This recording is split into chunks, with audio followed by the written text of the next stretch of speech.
प्रयागराज में महाकुंभ के दौरान सुबह का समय था और डीएम साहिबा यानी कि जिला अधिकारी खुद मैदान में थी। उनका नाम सीमा अंसारी था। अपने काम के प्रति ईमानदारी और सख्ती के लिए वह जानी जाती थी। इस बार प्रशासन ने कुंभ में सुरक्षा और व्यवस्था के कड़े इंतजाम किए थे।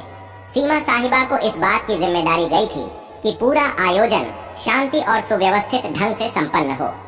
सीमा साहिबा को आमतौर पर सूट या साड़ी में देखा जाता था, लेकिन इस बार उन्होंने अपने धर्म और संस्कृति को ध्यान में रखते हुए हिजाब पहन रखा था। वैसे तो वह इसे निजी समारोहों में पहनती थी, लेकिन आज का दिन खास था। वह गंगा घाट पर निरी के लिए आई थी और हिजाब के साथ हल्के रंग का कुर्ता पहना हुआ था। घाट पर तैनात पुलिस वाले हर व्यक्ति की गतिविधियों पर नजर रख रहे थे। विशेष रूप से संदिग्ध व्यक्तियों की जांच हो रही थी। सीमा साहिबा भीड़ में चुपचाप निरीक्षण कर रही थी। उन्होंने अपनी गाड़ी और सुरक्षा दल को घाट के बाहर छोड़ दिया था, ताकि वह आम लोगों के बीच जाकर माहौल का जायजा ले सके। जैसे ही वह घाट की ओर बढ़ी, कुछ पुलिस कर्मियों की नजर उन पर पड़ी। एक कांस्टेबल ने अपने सीनियर से कहा, सर, वह महिला संदिग्ध लग रही है। देखो, वह अकेली घूम रही है और उसके कपड़े भी थोड़े अलग लग रहे हैं। सीनियर इंस्पेक्टर ने दूर से देखा और हामी भरते हुए कहा, ठीक है, उसे रोककर पूछताछ करो। किसी भी अनजान व्यक्ति को ऐसे नहीं छोड़ सकते। सीमा साहिबा इस बात से अनजान थी कि पुलिस वाले उन्हें संदिग्ध समझ रहे हैं। जब वह घाट के पास रुकी और एक छोटे बच्चे से गंगा जल के बारे में बात करने लगी, तभी दो पुलिसकर्मी उनके पास आ गए। मैडम, आपको यहाँ क्या करना है? सीमा ने शांत स्वर में कहा, बस ऐसे ही दर्शन करने आई हूँ और व्यवस्थाओं को देख रही हूँ। पुलिसकर्मी उनकी बातों को नजरअंदाज करते हुए बोले, आपका आईडी कार्ड दिखाइए। सीमा ने मुस्कुराते हुए जवाब दिया, आईडी कार्ड तो मेरे पास है, लेकिन आप यह क्यों पूछ रहे हैं? ये सुनकर पुलिसकर्मी थोड़ा सख्त हो गए। आप आईडी नहीं दिखाएंगी तो हमें आपसे पूछताछ करनी पड़ेगी। अकेले क्या घूम रही? सीमा को समझ नहीं आया कि बात किस ओर जा रही है। तभी सीनियर इंस्पेक्टर भी आ गए और बोले, आपके पास कौन सा सामान है? कृपया अपना बैग खोलिए। सीमा साहिबा ने स्थिति को समझने की कोशिश की। उन्होंने सोचा कि अगर अभी वह अपनी पहचान बताएंगे तो यह लोग शर्मिंदा हो सकते हैं। इसीलिए उन्होंने पहले पुलिसियों की गंभीरता को परखने का मन बनाया। उन्होंने शांति से कहा, आप जो चाहे पूछ सकते हैं। मैं यहाँ किसी गलत इरादे से नहीं आई हूँ। पुलिसकर्मी अब पूरी तरह से शक के घेरे में आ गए। उन्होंने सीमा का बैग ले लिया और जांच शुरू कर दी। इसी दौरान एक अन्य पुलिसकर्मी ने कहा, इन्हें थाने ले चलते हैं, वहाँ पूरी पूछताछ करेंगे।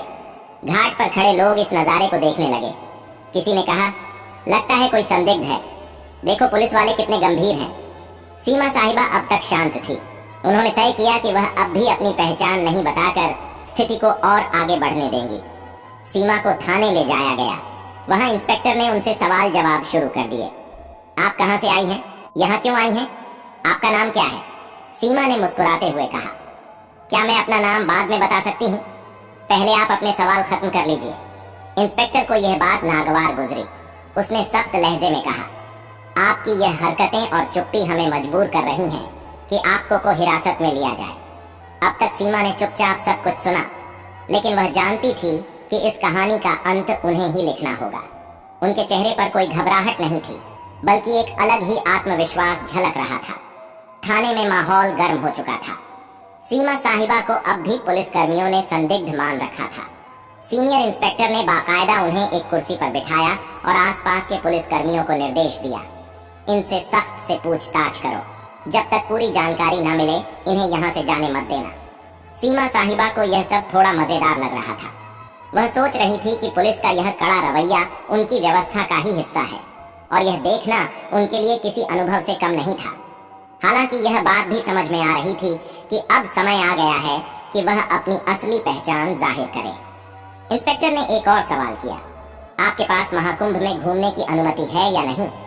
सीमा ने हल्की मुस्कान के साथ जवाब दिया, मैंने अनुमति ली है, लेकिन शायद आप मुझे पहचान नहीं पा रहे हैं। इंस्पेक्टर का गुस्सा बढ़ता जा रहा था। पहचान? हमें आपकी पहचान से मतलब नहीं है। सीधे सीधे अपनी आईडी दिखाओ और यह का गोल मोल जवाब देना बंद करो। सीमा अब भी अपनी जगह पर शांति से बैठी थी। तभी उन्होंने अपने बैग से पानी की बोतल निकाली और पूछा, क्या यहाँ पानी मिलेगा या खुद पीने के लिए लाना होगा? यह सुनकर एक कांस्टेबल झुंझला गया। मैडम, ये कोई पिकनिक स्पॉट नहीं है, आप जवाब दें, वरना यह नरमी हम और नहीं दिखाएंगे।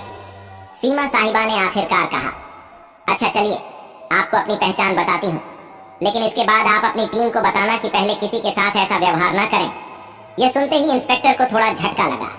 उसने सीधा सवाल किया, कौन हो तुम और किस अधिकार से हमें दिखाने की बात कर रही हो? सीमा ने अपने बैग से अपना आईडी कार्ड निकाला और मेज पर रख दिया। उस कार्ड पर साफ लिखा था, सीमा अंसारी, जिला अधिकारी, हरिद्वार। इंस्पेक्टर का चेहरा सफेद पड़ गया। वहां मौजूद अन्य पुलिसकर्मी भी एकदम चुप हो गए।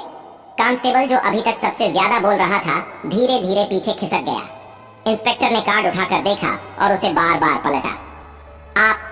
आप डीएम साहिबा हैं, सीमा ने शांतिपूर्वक कहा। जी हाँ, और मुझे लगता है अब आप समझ गए होंगे कि मैंने अपनी पहचान पहले क्यों नहीं बताई। मैं सिर्फ यह देखना चाहती थी कि आप लोग अपनी ड्यूटी कितनी ईमानदारी और सतर्कता से निभाते हैं। और मैं कहूंगी कि आप लोग बुरे नहीं हैं, लेकिन सावधानी में भी थोड़ा संतुलन होना चाहिए। इंस्पेक्टर ने तुरंत खड़े होकर माफी मांगते हुए कहा, मैडम, हमें बिल्कुल अंदाजा नहीं था कि आप ही हमारी डीएम साहिबा हैं। आपकी वेशभूषा और अकेले घूमने का तरीका थोड़ा असामान्य लगा, इसलिए हमने आपको रोका, लेकिन हमारा मकसद केवल सुरक्षा था। सीमा ने जवाब दिया, मुझे पता है आप सभी अपनी ड्यूटी कर रहे थे और मैं खुश हूं कि आप चौक हैं, लेकिन ध्यान रखें कि अगर कोई महिला या आम नागरिक आए तो उनकी बातों को भी ध्यान से सुनें। हिजाब या किसी के कपड़ों के आधार पर अंदाजा लगाना हमेशा सही नहीं होता। इंस्पेक्टर ने तुरंत थाने के स्टाफ को निर्देश दिया, साहिबा के लिए चाय पानी लाओ और तुरंत उनकी गाड़ी मंगवा। सीमा ने मुस्कुराते हुए कहा, नहीं, इसकी जरूरत नहीं। मैं तो यह देखने आई थी कि हमारा प्रशासन कैसे काम कर रहा है और मुझे खुशी है कि आप लोग काम कर रहे हैं। लेकिन याद रखें, हर बार शक के बिना पर किसी को आतंकवादी या अपराधी मान लेना उचित नहीं। यह बात सुनकर इंस्पेक्टर ने सिर झुका लिया।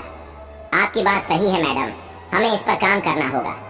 सीमा ने हंसते हुए कहा, काम तो ठीक है, लेकिन अब मुझे मेरे काम पर वापस जाने दीजिए और अगली बार किसी से बात करने से पहले उसकी बात को ध्यान से सुनने की आदत डालिए। थाने से बाहर आते समय कुछ पुलिसकर्मी और कर्मचारी उनके साथ घाट तक गए। वहां मौजूद लोग अब भी उन्हें देख रहे। कुछ लोग कानाफूसी कर रहे थे कि यह वही महिला है जिसे पुलिस ने पकड़ा था। सीमा ने गाड़ी में बैठने से पहले पलट कर देखा और पुलिसकर्मियों से कहा, आप लोग अच्छा काम कर रहे हैं, लेकिन एक जिम्मेदार नागरिक से बात कर अपनी मानवता को भी बनाए रखें और अगर आप मुझसे सहमत हैं तो यह संदेश अपनी टीम तक पहुंचाएं। इंस्पेक्टर ने सिर झुकाकर हामी भरी। जरूर मैडम। यह हमारी तरफ से एक सीख रही। थाने की घटना के बाद सीमा साहिबा घाट पर वापस लौट आई। अब तक पुलिसकर्मियों और वहां मौजूद कर्मचारियों के चेहरे पर न केवल शर्मिंदगी बल्कि उनके लिए गहरी इज्जत भी साफ झलक रही थी। हालांकि सीमा ने इस घटना को ज्यादा तूल नहीं दिया और अपने काम पर ध्यान केंद्रित किया। घाट पर लोग अब भी उन्हें देख रहे थे। कुछ ने पहचान लिया था कि वे डीएम साहिबा हैं, तो कुछ अब भी यह सोच रहे थे कि यह महिला कौन थी जिसे पुलिस ने पकड़ा था। सीमा ने भीड़ की परवाह किए बिना घाट पर मौजूद व्यवस्थाओं का जायजा ले शुरू कर दिया। दोपहर तक यह घटना पूरे पुलिस महकमे में फैल चुकी थी। लेकिन ईएसपी तक बात पहुंची और उन्होंने तुरंत थाने के इंस्पेक्टर को फोन किया। इंस्पेक्टर साहब, ये क्या सुन रहा हूँ? आप लोग डीएम मैडम को संदिग्ध समझकर पकड़ लाए।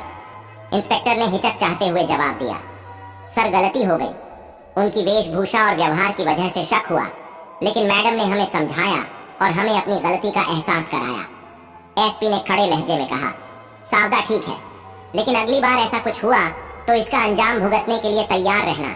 अब तुरंत अपने स्टाफ को इस मामले पर संवेदनशीलता से काम करने की ट्रेनिंग दो। इंस्पेक्टर ने हामी भरी और ठान लिया कि अब से वह और उनकी टीम हर दिग्गज को इंसानियत के साथ ट्रीट करेंगे। इस घटना के कुछ दिनों बाद सीमा साहिबा ने प्रशासनिक कर्मचारियों और पुलिस बल के लिए एक छोटी बैठक बुलाई।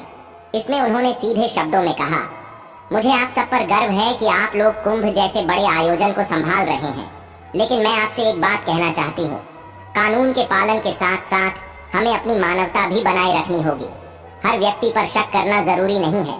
जो लोग अलग दिखते हैं वे गलत नहीं होते। उनका सम्मान करें, उनकी बात सुनें। उनके शब्दों ने वहां मौजूद सभी को झकझोर दिया। इंस्पेक्टर ने सबसे सामने माफी मांगते हुए कहा, मैडम, आपकी बात ने हमें बहुत बड़ा सबक सिखाया है। हम वादा करते हैं कि आगे से ऐसा कोई मामला नहीं होगा जहां किसी को बिना वजह परेशान किया जाए। यह घटना मीडिया तक भी पहुंच गई। हालांकि सीमा ने इसे सार्वजनिक रूप से उजागर करने से मना कर दिया। उन्होंने कहा, यह घटना व्यक्तिगत है। अगर आपको वीडियो पसंद आया हो तो लाइक और चैनल को सब्सक्राइब जरूर करें। जय श्री राम।